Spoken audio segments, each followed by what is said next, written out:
Hello guys, and welcome to this week's webinar. Tonight we are doing something a little bit different. We're going to be doing a Q&A. So this is not going to be the usual presentation and the way we generally do this. We're going to alternate. So 1 week Q&A like this, and then 1 week full-on presentation like we usually do. So I hope you all had a really, really good Christmas and rested up a little bit, took a bit of a break. And thank you guys who are already here. Everett, Kabir, Lanton, Kaiser or Kazer, Marina, Amanda, Sergio, Offord. Thank you guys for being here. And I hope you brought some questions, because how we're going to do this is these sessions, what we'll do is run these until we actually run out of questions, and then we'll close up. And then in the presentation webinars, what we'll do is fill up those hours with those downloadable presentations for you guys. So any questions you guys have, just fire away, and let's make that the content for today. And then we'll move on. And next week actually do a presentation. And that's something else you guys can also add here. I'll take a note of it, is any topics you want to cover in the following webinars as well. So anything like that, and then just go ahead with your questions in the chat. I think we have far less viewers tonight. I think everyone's still on holiday, but those of you who are here, I'm sure you guys are wanting to make it happen, wanting to get started early before 2018 as well.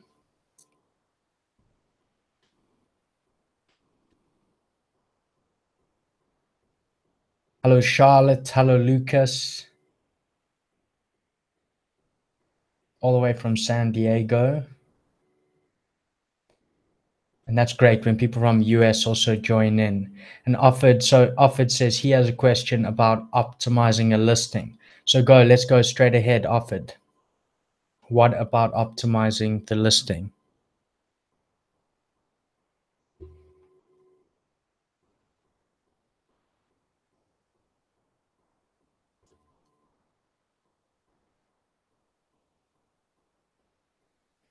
Or are you just generally asking about optimizing it?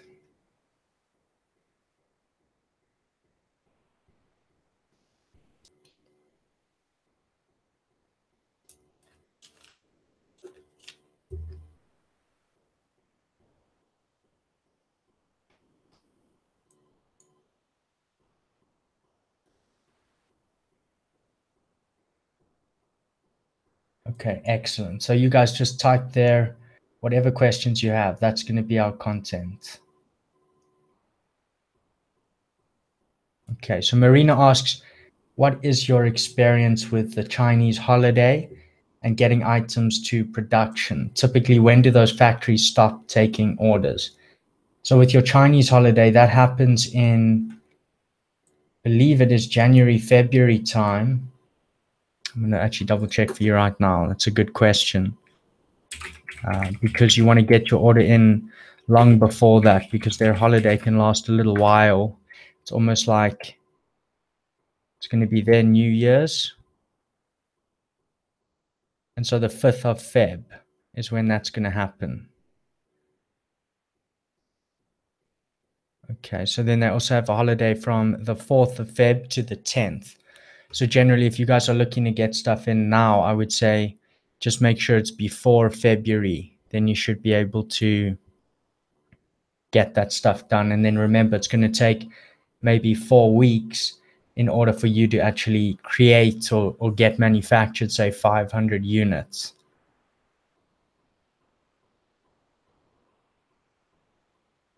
Feb 16. Okay, so February is the date where all these holidays fall.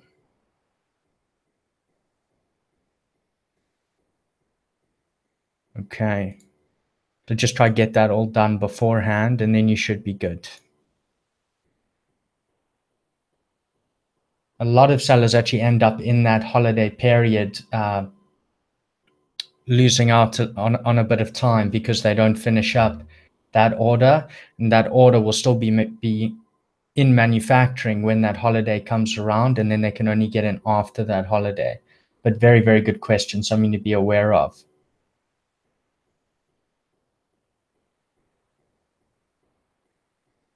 Okay, so Offord says he has a conversion issue with the listing, but he's not sure what it could be. So it is a general optimizing of the listing question. So your main thing, as in the course, is you're going to first focus on desirability and maximize that. So you're going to look at making sure that when people are on that listing, there's a very good chance that they're going to buy.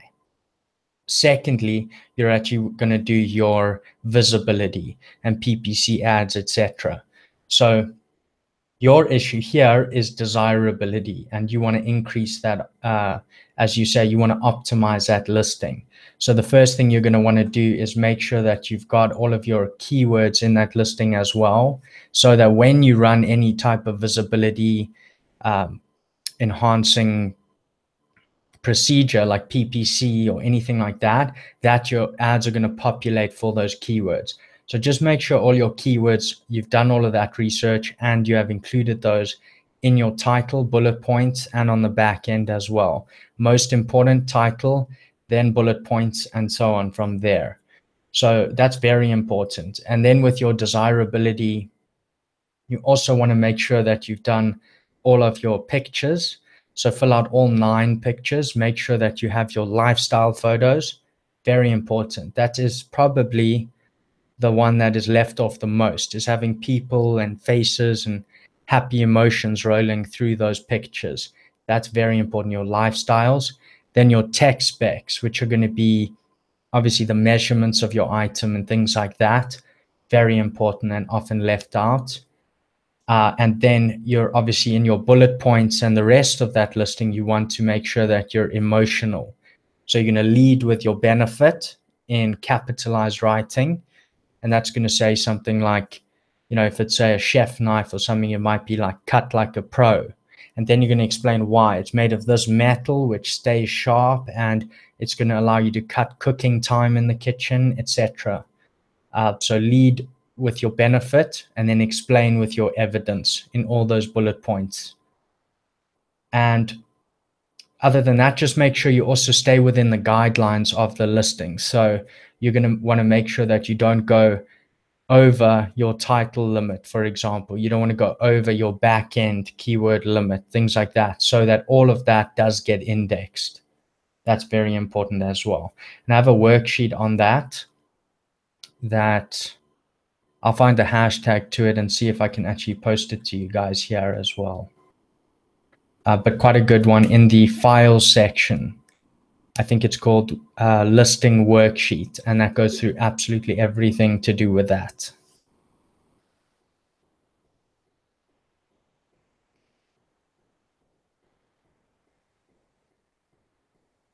Okay, so the back-end keywords, that's a good question coming off of this. So Charlotte asked, please can you explain to us one more time about those back-end keywords? So with your back-end keywords, you have a maximum of 250 bytes, and that's 50 bytes per line. And the easy way to explain this is that that is characters without spaces. A space does not count as a byte. So you have 50 characters without spaces per line. That's what you have. So as a general rule, get all of your keywords together on, say, a Word document or maybe a numbers document, anything, it doesn't matter. And then what you're going to do is make sure that overall that does not exceed 250 bytes, 250 characters without spaces. If it does, start removing the keywords that are already on your listing. So for example, in the title or in the bullet points, until you get it to 250 bytes. Then you will split that into fifths, which is going to be 50 bytes each, 250 characters without spaces, and you'll pop those into the 5 places on the back end. Those back end keywords can be phrased with keywords already on your listing. So as an example, you might have, let's say, chef knife on your listing, but you have stainless steel in the back end keywords, that can be phrased together into stainless steel chef knife as a keyword. So that's how that works, but 50 bytes per line, 50 characters without spaces.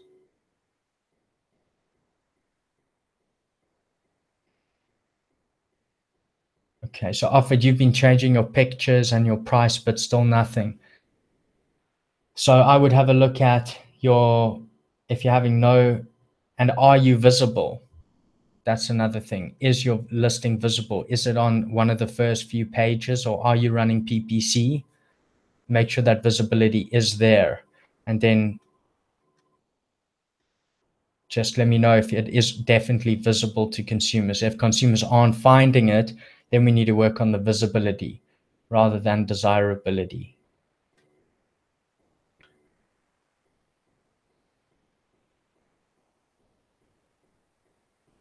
Okay. So Elise asks, hi Dan, Merry Christmas to you and to you, Elise. Thank you.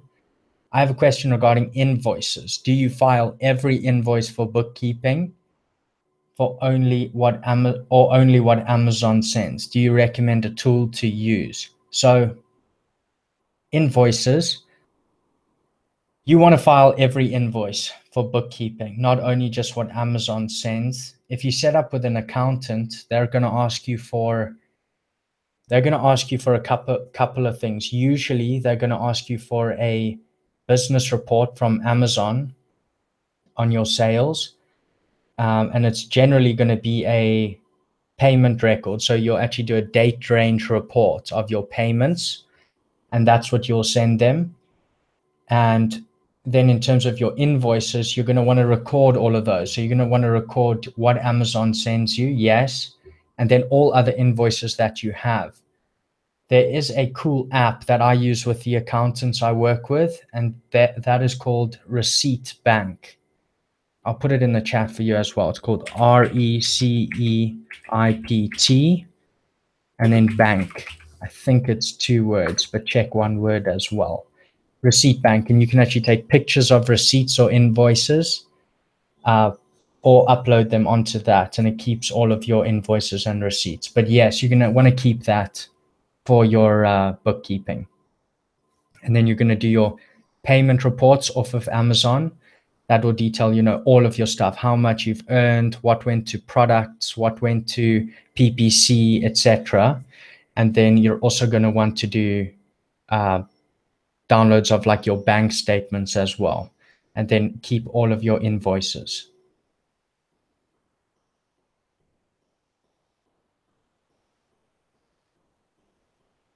Okay. Kabir asks a very good question. So he says, hi, Dan, I have a question about pricing strategy just after launching. Say my ideal retail price is £20. Could you walk us through a good strategy to sell at this price after launch? What's a good strategy for doing that? So I'm going to run through this from the beginning of your launch because it's quite important how this has changed a little bit. What you're actually going to do is before you drop that price to do your launch at say 198, 197, you're going to actually run you're going to have your FBA price. You're going to set your FBA price at £10 or $10 higher than your ideal retail price. So Kabir, in this case, you would have it at say £30, or maybe, because we say $10 higher, maybe you'll make it £8 or £7 higher. So let's say, to keep it simple, you had your price at £30 before you do the drop and your normal launch. You're going to get between 5 and 10 people, family or friends or anyone who will help you with this, to actually buy that product FBA at £10 more. So they're going to buy it at say £30.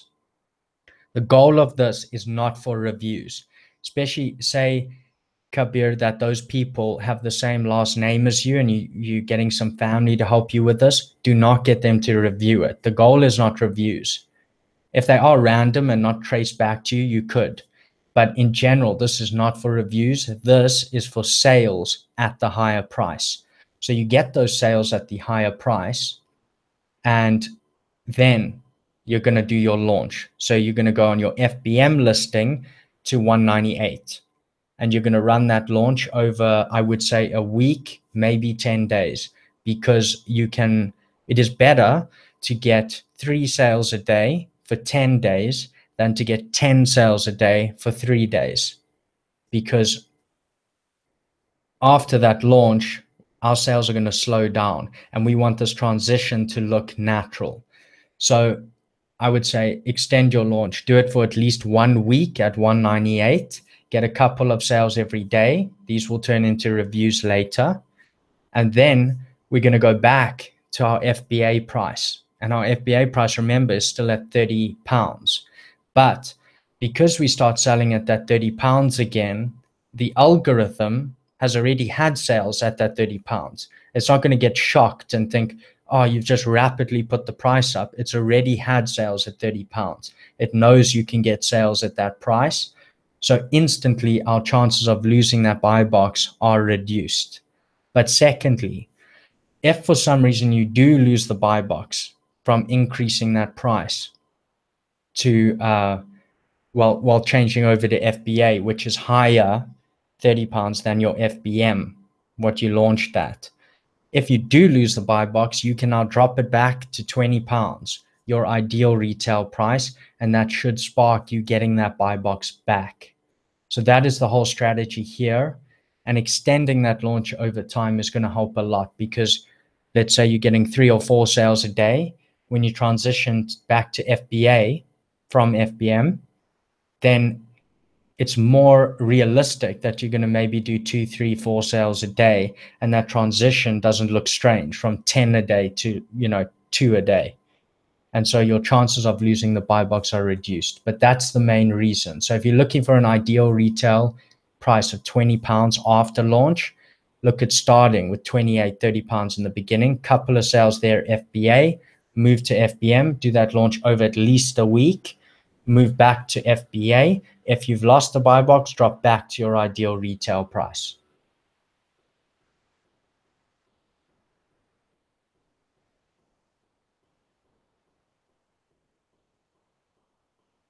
And Elise says, Merry Christmas to everyone.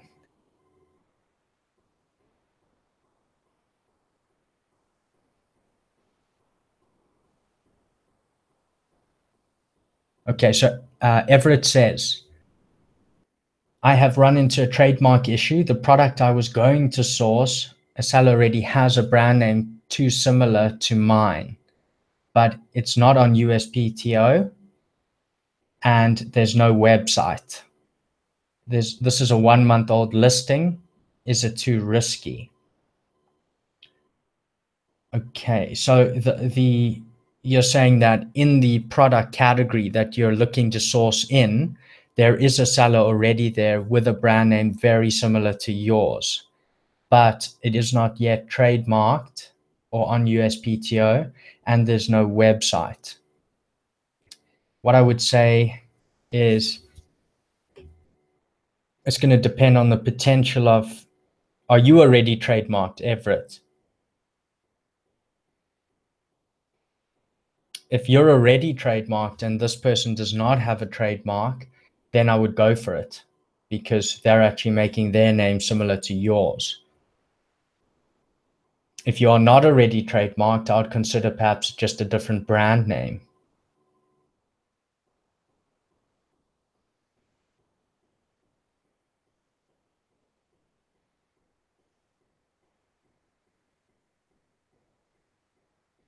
Okay, so Theodora says, hi all and Merry Christmas. Thank you, Theodora. And could you go a bit in depth on arbitrage in the UK? Where do you source products and what do you usually source? So Theodora, that is not my specialty, not arbitrage. For that, I would actually join tomorrow's Q&A with Saad and David and Danilo. Saad knows a ton about arbitrage, so I would check with him on that area.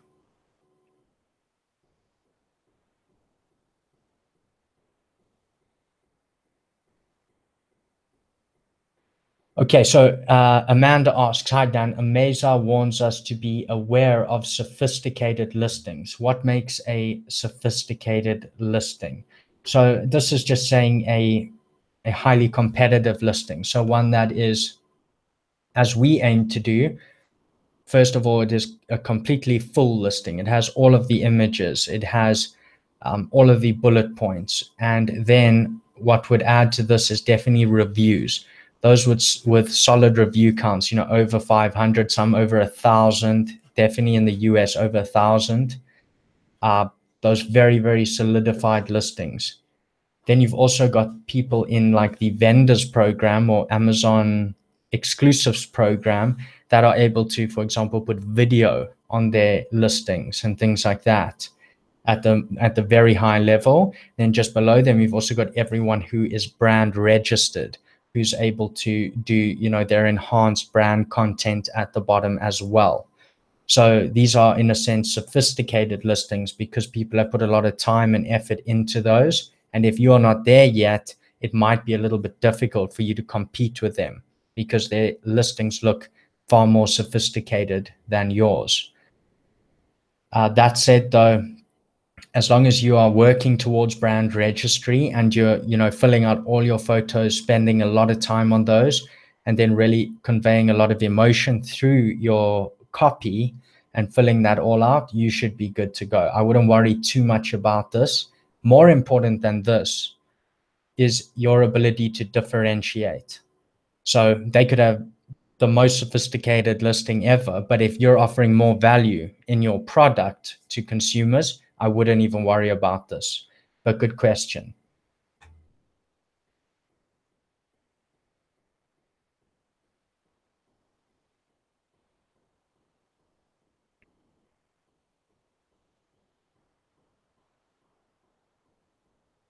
Okay. Okay, so Kaiser, I hope I'm pronouncing that correctly. Hi, Dan. I will be starting in the UK, going through registration process at the moment. I've already created a limited company and going through trademarking stage, but I have a question. There is one person or seller whose name is AK Trend or Act Trend, and my company name is Act Trends. Is this going to be an issue? Good question, Kaiser. And if AK Trend is trademarked already, yes, this is a perfect example of something that's going to be an issue. It sounds too similar. Yours just seems to be plural. So the trademark office, if they are trademarked, the trademark office is going to look at your application and they're going to say, this is a bit of a problem because consumers could get confused between these two brands. They are phonetically the same. They sound the same. So yes, this could be a problem. But the first thing is, are they selling in the same product category as you? And the second thing is, are they trademarked? If both of those are true, this will definitely be an issue, I would say. And if you're already trademarked and they aren't, I wouldn't even be worried about it. Susan says, hello, Dan and everyone, and Merry Christmas. Merry Christmas, Susan. Thank you very much.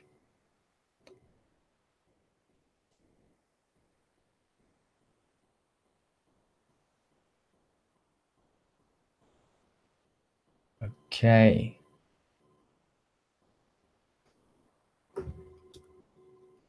Okay, so John says, hello, Dan. Any word on the new launch system, which will use PayPal and allow us to pay others to buy our products at full price? John, I'm not aware of this system. I did a webinar on this exact whole launch process. And yes, you are going to get people to buy at your full price at the beginning on FBA at a higher price. Remember, $10 or £10 higher. But that is all that is taught in the program. If you choose to do something like this, that's 100% up to you on those full price purchases. But as I touched on now, the new launch process is going to be launch at, you're going to do FBA at $10 or £10 higher than your goal price, what you generally want to sell it on FBA, $10, £10 higher.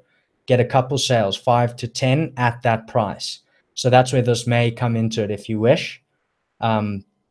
and then you're going to do your launch on FBM at your 198, 197 over at least a week. Then you're going to come back to FBA at that higher price. And if you do lose the buy box, you drop it at $10 or £10 to your goal price.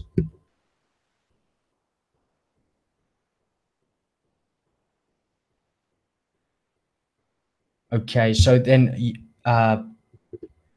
Patrick Prestige. Sorry, Patrick, I was calling you Prestige in the last webinar.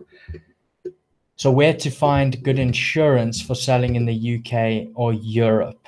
Thanks, Patrick. So I would say just do a Google search and see what's going to work best for you. For product liability insurance, I have mainly looked at the US for this, as their platform almost requires this. Many sellers don't do product liability insurance, by the way, but it is an Amazon requirement. So it's up to you if you look into this.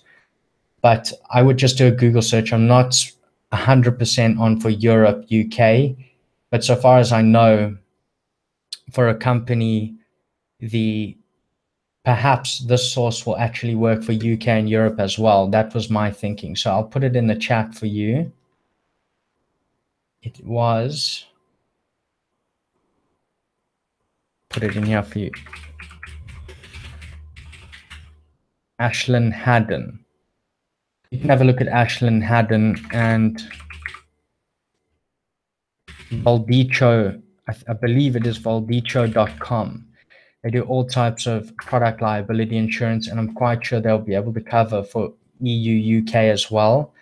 If not, I would just take a look online for something there, and also share. I think that could be good down the line for a lot of sellers. Okay, so Offit says on the optimization, yes, Dan, I'm running PPC and showing at the first page of my targeted keyword, running out of budget, which means buyers are clicking on it, but they're not buying. Okay, so your issue is either that this is not the first problem this could be is that your keyword is not being searched by people looking for your exact product offered, and that's very important. You only want to run this ad for a keyword that is exactly related to your product, and you know someone typing that in is looking to buy your exact product. So that's the first thing. If that's the case, then excellent. The next thing is we need to work on the desirability. So why are people not buying yours? Is there another competitor near you who's differentiated more? Is there something you could do in terms of differentiating your actual product further? Because that can be a bigger problem. Then you would, for example, if it's quite a severe problem, you might need to place a removal order, rebundle in a differentiated way, and send back in. But that's a serious issue. If it's not so serious, you could work on what we spoke about already, is just making sure that you're conveying the value that you're offering in that product over your listing. So your bullet points and your pictures. If you have differentiated very well, then you shouldn't have this problem. But what is key is I see sometimes people will differentiate a lot, but then they're not expressing it enough on that listing. So make sure you're expressing how you're different. But that's what I would say. Make sure that keyword is very, very targeted. Even if it's a high volume keyword, if it's not being typed in by people looking for your exact product, you are wasting money on clicks. That's the first thing. And then the second thing is I would make sure that, as we've covered, all your keywords are right, pictures right, copy right. And then if that's still a problem, I would look at further differentiating, adding more value, or figuring out why competitors are beating you in terms of those. But if you're getting a lot of clicks and no conversions, just double check that keyword is right for you.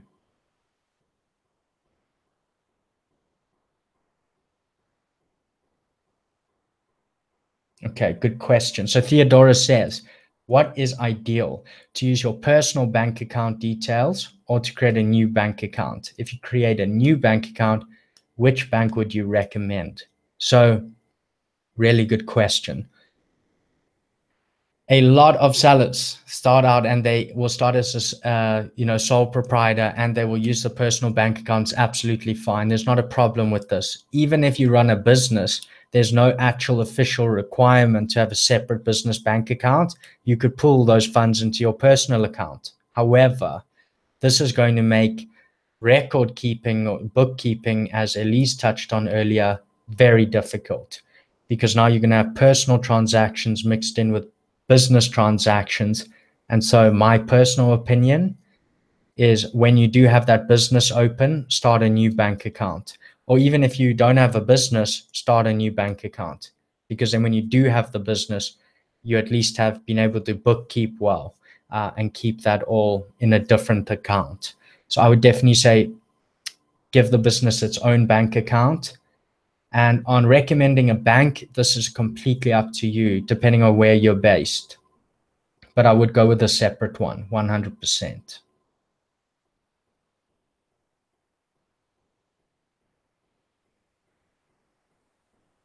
Okay, so Patrick says, if you are at £30, so we're talking about that higher FBA price, do you do an offer of 20 at that time, if that is the price you want? Example, 33% off. So no, I wouldn't recommend doing this. You're actually going to sell those items at £30, because you want those sales at a higher price, so that if you do lose the buy box down the line, you're able to drop that price back.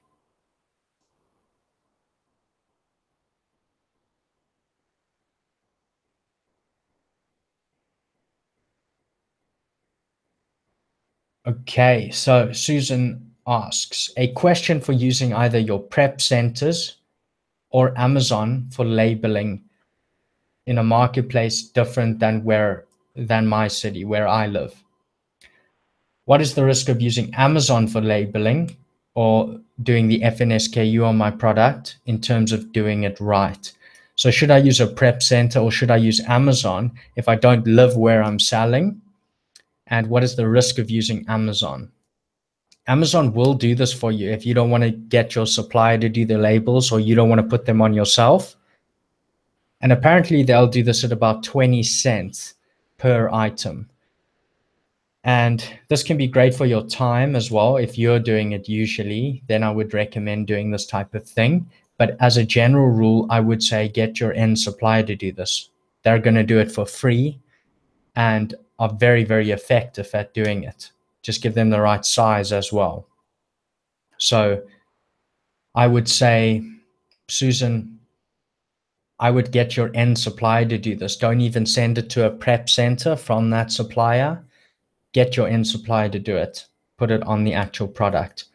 If you're worried about, often this comes up, if you're worried about actually having your supplier know you're selling on Amazon, then you could use a prep center. The thing is, it's going to end up on Amazon anyway. So my opinion is get the end supplier to do this for free for you. If you do get Amazon to do it, I would not worry at all about them doing it right, because then it's on them. You're paying them to do that for you.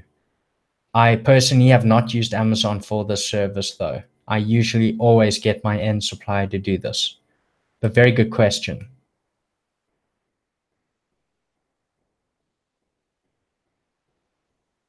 Okay, so Kabir says, hey Dora, I open a business account with Barclays in the UK. They are pretty good, and he banks personally with Lloyds Bank.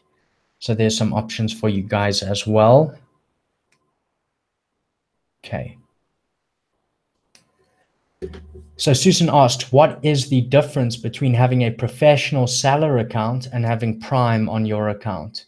So Prime is going to give you those options to basically, you get advantages in terms of purchasing with Amazon. When you purchase something, you get Prime delivery, and you're going to usually pay a yearly fee for that. That's on your buyer's account. So we are targeting, when we do FBA, we are targeting Prime customers, because FBA is always Prime. So those Prime members are able to get our products quickly. And so that's very good. The difference between Prime or a professional seller account, Prime's on your buyer's account for advantages with buying.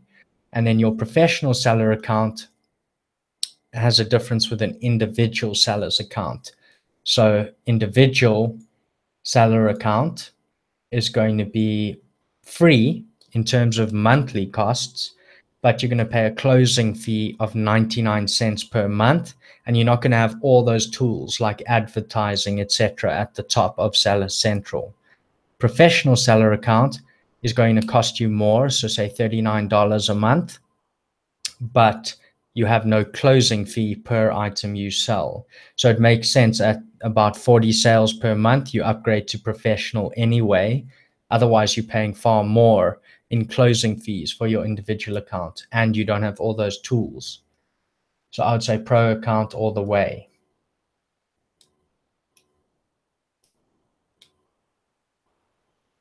Okay. Blue Checker says, Dan, how do you handle your bookkeeping? Do you use software or spreadsheets? Any advice? So this is I know the pain. So bookkeeping is that wonderful part of the business, and it's tough. What I would say, as soon as you get up to a certain point, get accountants involved. I touched on this in a video a couple of days ago, but you want to be able to really keep tabs on the book. So I would say get an accountant to help you with the bookkeeping, or just a bookkeeper to help you with this. This is how I'm doing it. It's not going to be too expensive. If you look at the range of like 100, maybe 150 pounds a month. And I know that might not be best when starting off. So the other thing you can do is use QuickBooks or Xero. And Xero is what I have, Xero accounting.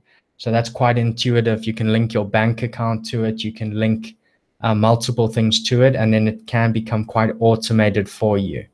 So I use Xero and then a bookkeeper to help me with this.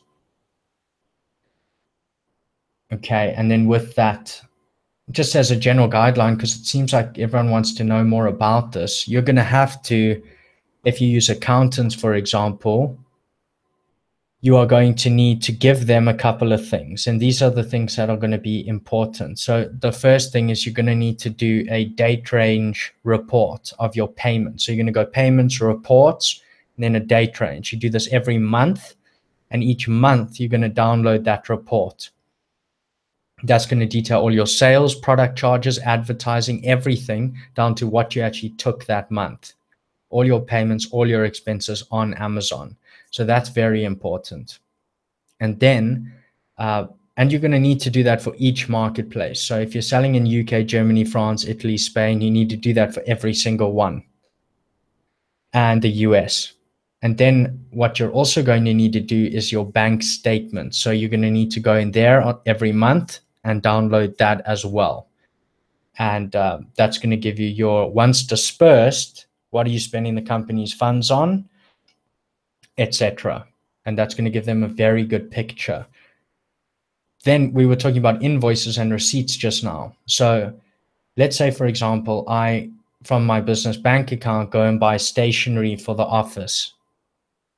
So now that comes off the bank statement. But when I get that receipt or that invoice from the stationery shop, I need to put that into, say, Receipt Bank, that app I was talking about.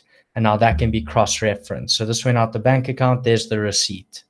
And that's how that works. And they take care of most of the bookkeeping though.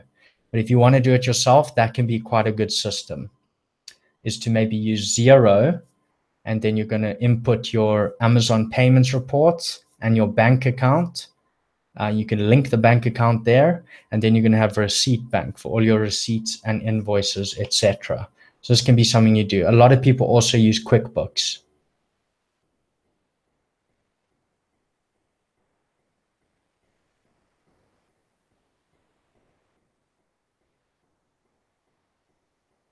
Okay, so Everett asks, when sourcing your product, can you ask the supplier for a detailed list of specifications on your product to make the contract easier to build?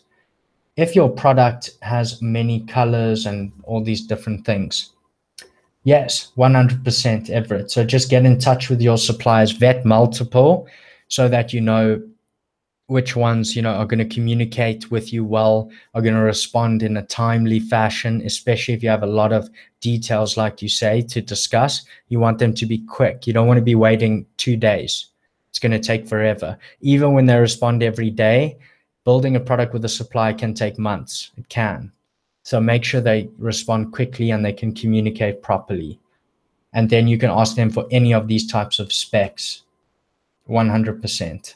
And that's going to be part of you vetting them.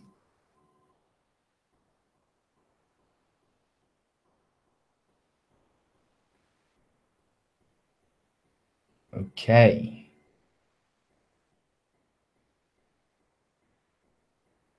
Okay, so Patrick, about the product liability insurance, I would just check out that link I sent. It's valdicho.com.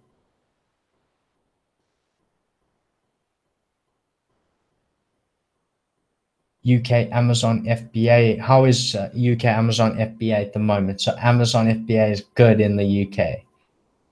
No problems there. And how was all of your guys' quarter 4? Let me know how that all went. How were your sales? Did you see a big increase? How was Christmas? So John says on this PayPal, thank you. Seth is the one that mentioned the new launch system using PayPal and all the money handled by Jod, and then purchases get reimbursed by Jod through PayPal.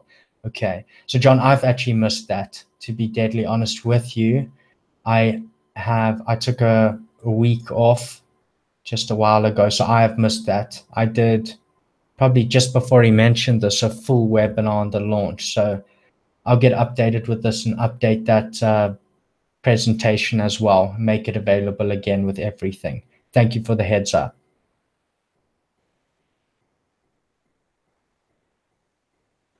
Okay, so Everett asked, how does a new launch strategy work with FBM if you don't reside in that country? What you're going to do is you're going to get orders on FBM just the same.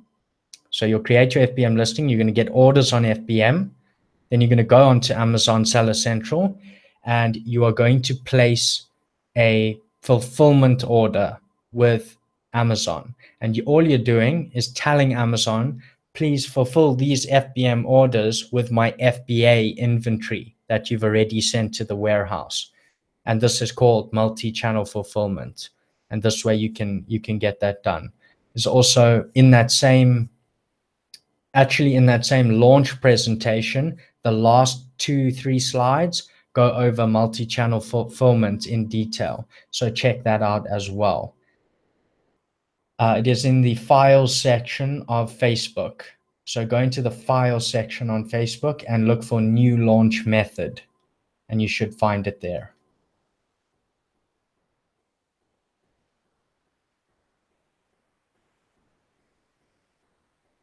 Okay, so this is a cool question. Lucas says, hi Dan, thanks for being here and helping us. My pleasure. This may be a vague question. If so, forgive me, please. There are no silly questions here. How do you seek out your target audience? This is a very, very good question. And I don't know if some of you guys actually saw that listing worksheet that came out a little while ago. And it said to you, who is your target customer 1, 2, and 3. And I think this is very important because you're going to be looking at who's actually buying this product. And that's going to help you in terms of differentiating and changing up the product.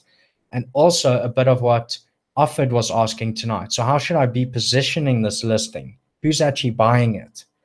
So Lucas, this is a really good question. And it's actually it's more thinking outside the box of who is buying this product. Are they buying it as a gift for others? Then our packaging is very important. Are they buying it for themselves? If so, who are those types of people? How do they like to read information? Do they read at all? Or are the pictures going to tell the whole story to that customer? So really, really important. But in terms of seeking them out, the first thing is to define them. So work out who that target audience is that you really want to speak to, and then seeking them out. I think probably one of the best ways of doing that is to actually find out where they're hanging out. So where are these people? Are they on Amazon itself? then what keywords are they using? We need to run PPC to get in front of them. Maybe there's Facebook groups all about what these people love or who these people are. And then we could maybe run Facebook ads with links to our product and get it out that way if we're struggling with sales. But very, very good question. Define them and then figure out where are those people hanging out. YouTube channels and what that channel's about being in line with our target audience. If we pay this YouTube channel owner to speak about our product or do a demonstration on it, we could reach, tens of thousands of our target audience. But very good question. Just takes thinking out of the box.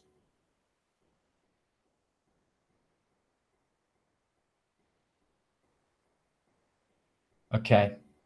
Amanda says, last week a Jot member had to pull one of their products because someone from Japan said they had infringed on copyright. Is there a way that we can check worldwide if a product is copyrighted?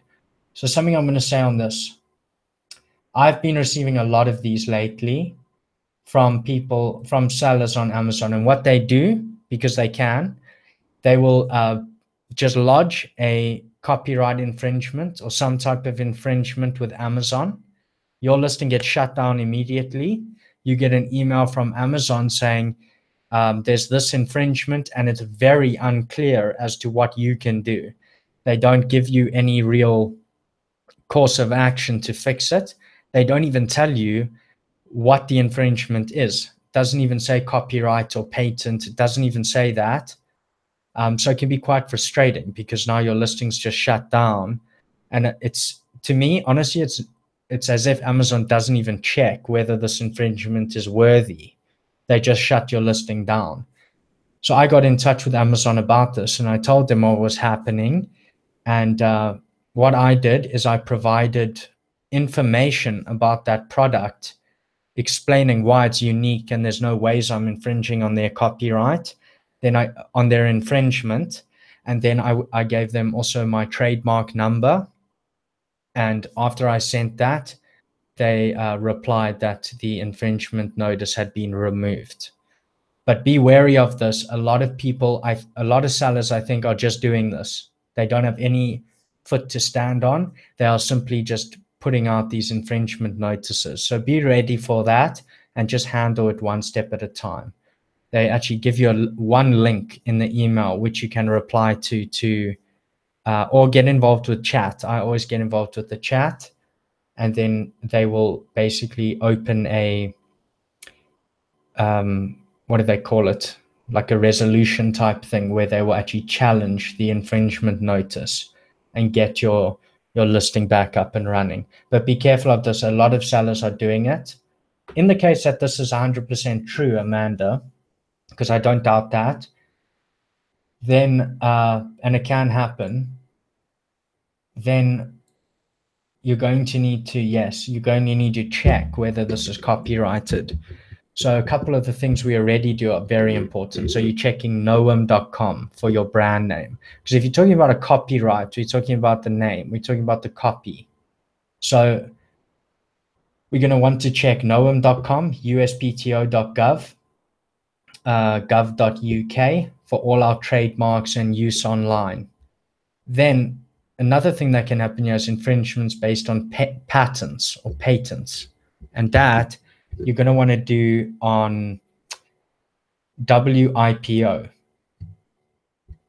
I think it is the World Intellectual Property Organization. They are the broadest reaching and most effective in China as well. So that can help you look for patents as well. And then you can also check gov.uk and uspto.gov. But WIPO, WIPO, very important for that as well. Generally, a supplier would be very, very, it would be, I don't want to say rare, but it would be very unfortunate for a supplier to be selling a product that they're not meant to be selling, that has like a patent. But those are your ways you can check that as well. But just be aware, those infringement notices are going around and on no basis.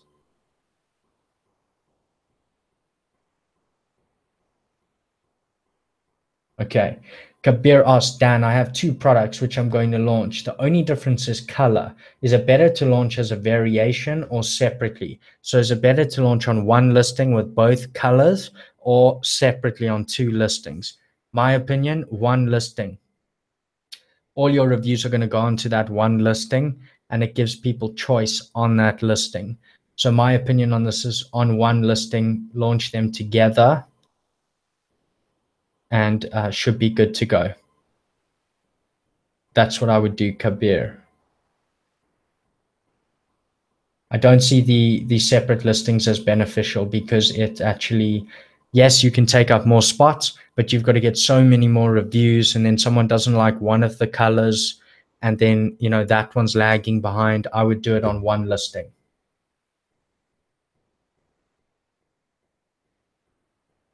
Okay, and then on selling in the US as well, yes. How long and difficult is it to set up a company there? Patrick, you will not have to set up a company in the US. You can use your UK company. You can have one company selling in the US, UK, Japan, Australia. It doesn't matter. You can have one company running all of it. So that's not a problem. You would just have to set up another account. The account setup is very similar to the UK. In fact, for me, the US account setup was far quicker than the UK.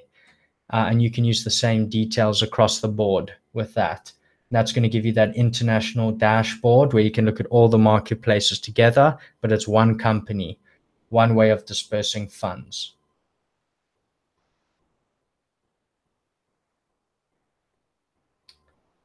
Brand registry. Okay. Wow, guys, we filled the entire hour. Thank you so much for all of your questions. I'll try to get through these. So brand registry, what you're going to want to do is noam.com, uspto.gov, gov.uk for the UK, uspto.gov for US. You make sure that your brand name is not being used online. You can get the .com. It is not trademarked by anyone else yet. You get your .com, you register your trademark, you create an e-commerce website. And Jod also has a package for that, number 9 on your resources page down on the left. If you want the e-commerce website built, then you're going to apply to brand registry. And for that, you're going to have your trademark number. So you're already going to have the trademark registered, not in the process, registered. And then you are going to also have to give them pictures of your actual physical product with your brand name on the product itself or on the packaging as well. And then they will go through that. They will check the link to your website with your brand name and check your trademark, and then you should be good to go. You'll be brand registered. All products that then hold that brand name on them will be brand registered under that brand on your brand registry. You can have multiple brands registered on one brand registry on one account.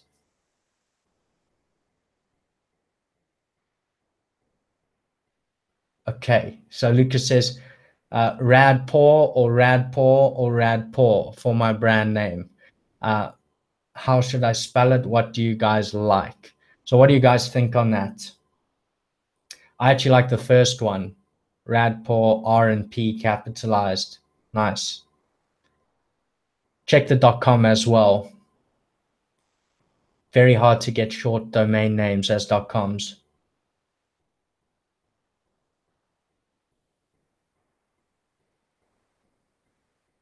Okay. So Offit says, Dan, I saw that the referral fee varies between 7 and 15% based on the category in which you sell. So this is the referral fee Amazon takes because you are selling on their platform where their customers are. So if I choose a category with lower fees and still related to my product, I'll be saving money. Any thoughts on this? So yes, you would be saving money. I think it's more important to choose your category based on where you could be the best seller in a niche of that category. So pet supplies, pet brushes, pet flea remover brushes, and then you can be the best seller in that one and get that best seller badge. So I think related to your product and niching down is more important than this. But yes, at the same time, if you can get a lower percentage, great. Most of the time, this is 15%. Most of the time.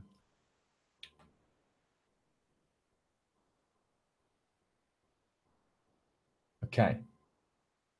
Kaiser says, so Dan, is it worth it for me to register for VAT? And also, when would I apply for an EROI number and how long does that take? So with the VAT, you're going to have a threshold of £84,000 in the UK if your company is registered in the UK. And so before you hit that mark, you're not actually required to register for VAT. It's up to you if you do before that mark. Once you pass £84,000, you need to then register for VAT. In the other countries, it's going to depend on how you actually send inventory to those. You send all from UK, you don't need to register for VAT in the others until you hit a threshold again. If you're storing inventory in all the others, Germany, Spain, Italy, France, you need to register for VAT immediately in those. So guys, please do your own research on this. I cannot guide you on what is the best thing to do here. Depends where your company is registered, how you're storing the inventory, many different setups in terms of this. So do your own research on it and then make that decision.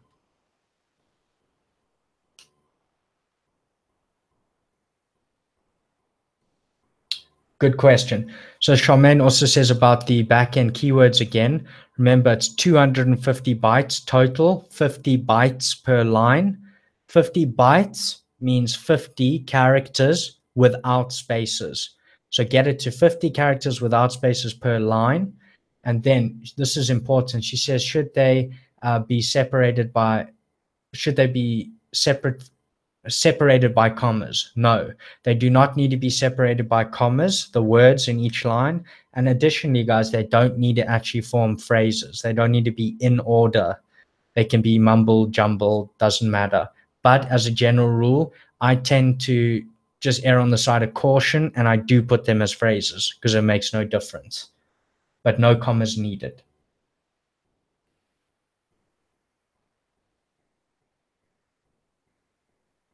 Okay, so Charm on that, Charmaine says vitamin C for hair, vitamin C for skin.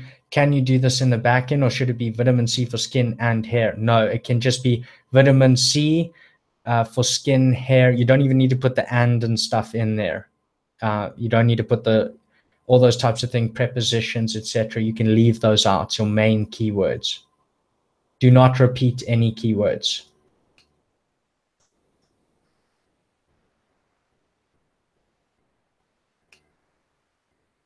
Okay.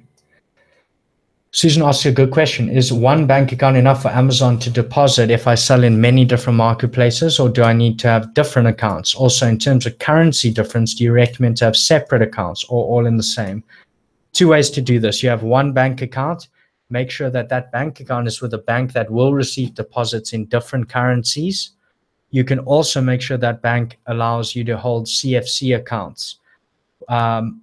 And hold them for long periods. This way you can, for example, if you're in pounds, you can receive euros or USD and hold it in CFC accounts and spend it. Or they can convert that by selling Forex. They can convert your euros, USD into pounds.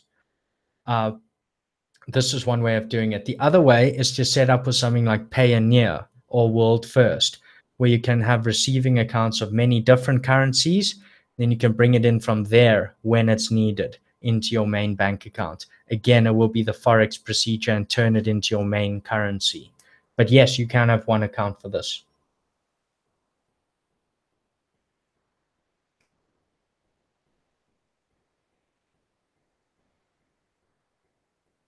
Blue Checker says, thank you, Dan. That's really helpful. Just insane dealing with 5 marketplaces and doing the bookkeeping. That'll get a lot easier, you'll see, as time goes on.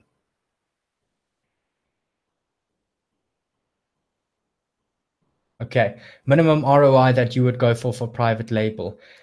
I would say, guys, really go for 35% or more if we talk net profit margin. So if you're saying, of my sell price, what is my net profit? So that's after I manufacture, ship, and do all my FBA referral and fulfillment fees. What's my net profit? That amount, not counting PPC yet.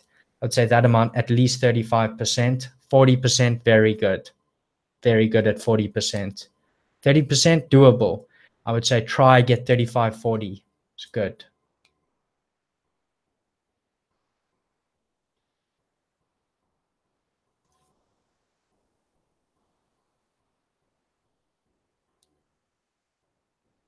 Okay.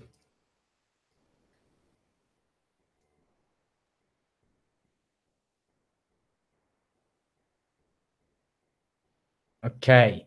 So Everett asked to take, I'll just take one or two more.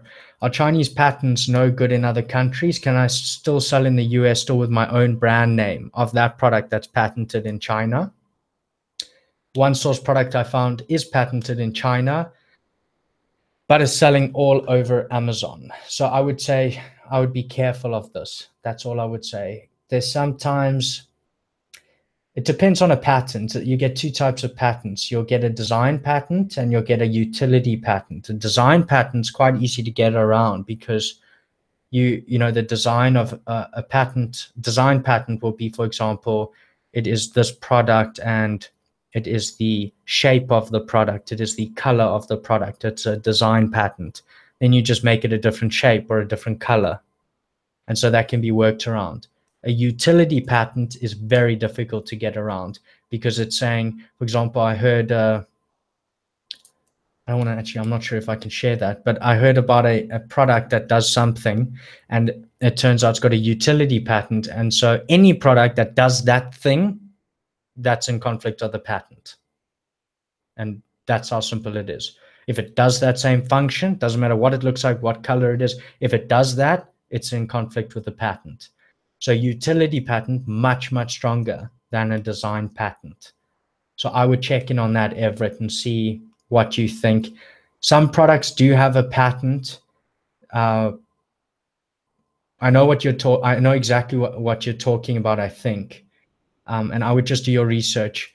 Are those sellers getting shut down? Are their sales good? Is that patent actually registered? Is it expired? I would do that kind of research and make your call. But if everyone else is selling successfully, there may be an opportunity there for you as well.